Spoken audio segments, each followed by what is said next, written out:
সালামু আলাইকুম রহমতুল্লাহ। হ্যালো বন্ধুগণ, আমার কেমন আছেন? আমরা আজকে শিখব সোমো ডেডলিফট কীভাবে মারতে হয়। দেখেন, আগে হচ্ছে পায়ের পজিশন আপনার শোল্ডার থেকে একটু দূরে রাখতে হবে, একটু সোমো রাখতে হবে। হ্যাঁ, এরপরে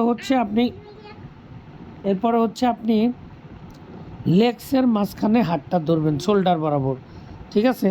এরপরে গ্লুটটা নিচে রাখবেন। হ্যাঁ, দেখেন চেস্ট আপ করতে হবে। হ্যাঁ, চেস্ট আপ করে আপনি হ্যামস্ট্রিং, গ্লুট আর হচ্ছে লোয়ার ব্যাক ইউজ করবেন, ঠিক আছে? সোমো ডেডলিফট আমরা শিখলাম। এবার আমরা কনভেনশনাল দেখেন ডেডলিফট শিখব।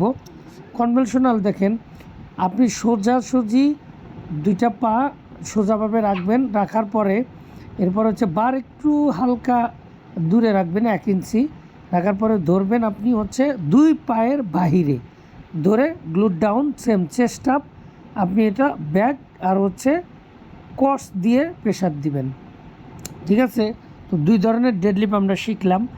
আমরা যারা নতুন তারা হচ্ছে আমরা ডেডলিফটটা করব দেখে দেখে শিখব, ঠিক আছে? নতুনরা আমরা উল্টাপাল্টা ডেডলিফট করব না। আর আপনারা অবশ্যই ট্রেনারের হেল্প নেবেন। হেল্প নিলে আপনার এই ডেডলিফটটা প্রপারভাবে করতে পারবেন। আর ডেডলিফট ওভারঅল বডিকে ওয়ার্কআউট মধ্যে সামিল করে, ওভারঅল বডিকে মানে চেঞ্জ করে। ডেডলিফট হচ্ছে স্ট্রেংথ ট্রেনিং প্লাস হচ্ছে মাসেল। এরপরে যেটা করবেন, আপনারা হেভি ট্রেনিং করলেই ডেডলিফট, স্কোয়াট, বেঞ্চ প্রেস বা লেগসের যদি হেভি ট্রেনিং করেন অবশ্যই আপনারা স্ট্রেচিং করবেন বা এইভাবে ভাইব্রেশন মেশিন দিয়ে একটু রিল্যাক্স করে নেবেন, তাহলে আপনার ক্র্যাম্প করবে না, বাসায় যেয়ে ব্যথা করবে না, রিল্যাক্সটা ভালো লাগবে। সো আপনারা বি কেয়ারফুল থাকবেন। আর সবচেয়ে বেশি যেটা করবেন, ইনজুরি সেভ করে আপনারা ওয়ার্কআউট করবেন। ওয়ার্কআউট করার নিয়ম হচ্ছে এটাই। আল্লাহ হাফেজ। আপনারা শেয়ার করবেন ভিডিওটা ভালো লাগলে।